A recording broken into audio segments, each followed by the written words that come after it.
श्री गुरुवे नमः, श्री गणेशाय नमः, श्री राधा कृष्णाभ्यां नमः।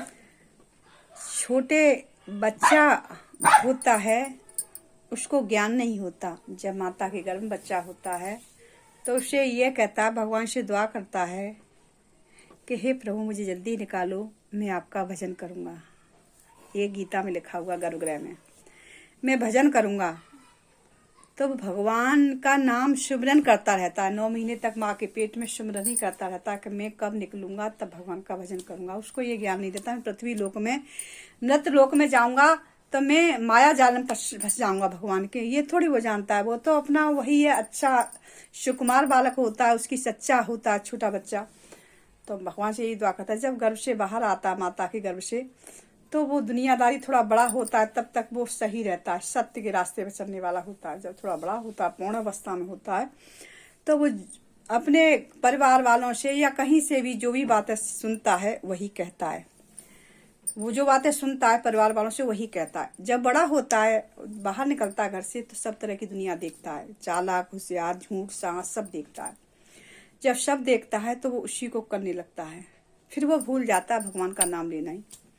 भगवान का नाम लेना भूल जाता है तो भगवान कई बार उसको कहते नहीं है कि वो बच्चा बीमार है तो भगवान कहते कि तू उठ मेरा नाम ले, तब भी नहीं वो लेता है, तब भी भूल जाता है भगवान का नाम। तब भगवान सोचते हैं कि इसे तो माया जालम पड़ गया, इसे छोड़ो यहीं पर।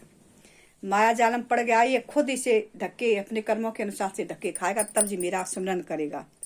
तो भगवान उसको उसी के हाल पर छोड़ देते। उसके हृदय में जरूर बसते हैं, सबके हृदय में भगवान है, ऐसा नहीं उस बंदे के हृदय में, उसके बंदे के हृदय में भगवान है, पर उसको अज्ञान का पर्दा डाल देते हैं। जब बच्चा नहीं मानता है, कोई भी हम हैं या कोई भी हो, जो भगवान कहते हैं मेरा बच्चा मुझे सिमरन करे, पर जैसे हम सिमरन नहीं कर पाते, टाइम तो है नहीं इतना, पर लेकिन तब भी सिमरन करना चाहिए, थोड़ी देर तो टाइम निकाल के करना चाहिए।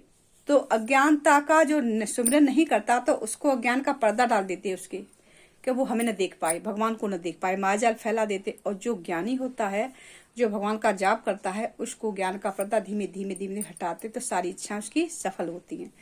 तो कहते अज्ञान का पर्दा भगवान उसी के पड़ा होता है जो ज्ञान की दृष्टि उसकी देख नहीं पाता। ज्ञान की दृष्टि बहुत कम लोग देख पाते, हर एक इंसान ज्ञानी नहीं होता, और वो भी बहुत पुराने ऋषि मुनि थे।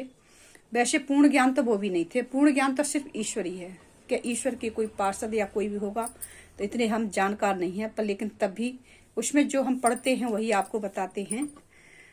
तो ये सब लीलाएं भगवान की अनंत हैं। भगवान तो खुद ही कहते हैं कि कहते हैं कि कड़ गिन लेगा हर एक क्षेत्र के, पर मेरा अंत नहीं कोई गिन सकता, न उनका आदि न अंत न मध्य है, सब कुछ उन्हीं में समाया, उन्हीं से प्रकट होता है। तो ईश्वर की लीला अनंत है, उसकी लीलाओं को समझना बड़ा मुश्किल है। तो गर्भ में आके जब माता का बड़ा बाहर की बातें सीखने लगता तो वैसा ही बर्ताव करने लगता है जो बाहर के लोग उसे दिखते हैं दुनिया में, वो करते हैं, वो उसी को करने लगता है। और जो कोई सदगुरु का भक्त होता है तो वो अगले जन्म का भी ध्यान रहता है, तो वो सही पथ पर चलता है, वो गलत रास्ते पर नहीं चलता।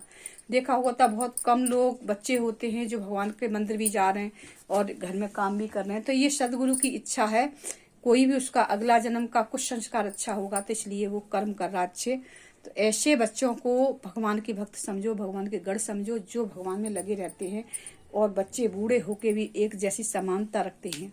भगवान के भक्त कभी ऊंच नीच नहीं दिखते, वो समान दृष्टि से ही दिखते हैं सब, जो सच्चा भक्त है। वैसे तो सभी ज्ञानी, सभी भक्त अपने आप को कितना भी कोई माने, पर पूर्ण ज्ञानी कोई भी नहीं है, ईश्वरी है बस। इसलिए राधे राधे। सब्सक्राइब, लाइक भी, फॉलोवर बढ़ाते हैं। सभी देशवासियों को राधे राधे।